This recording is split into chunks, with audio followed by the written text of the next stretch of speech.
সুনামগঞ্জ সদর উপজেলায় পল্লী দারিদ্র্য বিমোচন ফাউন্ডেশনের কার্যক্রম সম্প্রসারণ প্রকল্পের আওতায় দলনেত্রীদের ৩ দিন ব্যাপী নেতৃত্ব বিকাশ ও সামাজিক উন্নয়ন প্রশিক্ষণের সমাপনী অনুষ্ঠান সম্পন্ন হয়েছে। বৃহস্পতিবার সকাল 11টায় উপজেলা যুব উন্নয়ন অফিসের সম্মেলন কক্ষে অনুষ্ঠান অনুষ্ঠিত হয়। অনুষ্ঠানে প্রধান অতিথি হিসেবে উপস্থিত ছিলেন সদর উপজেলা নির্বাহী কর্মকর্তা সুলতানা জেরিন।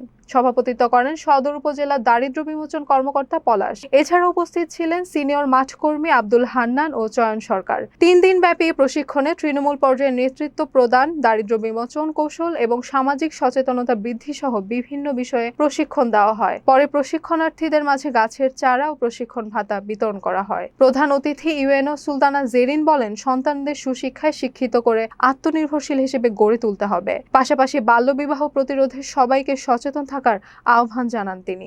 আমরা বাসা থেকে যেগুলো শিখছি এগুলো আমরা শুনছিও না, শিখছিও না।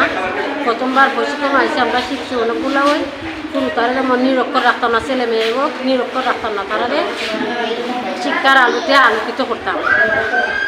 আর যেমন লেখাপড়ার দিকে তারা মনে খানে মেসেজ দিতাম।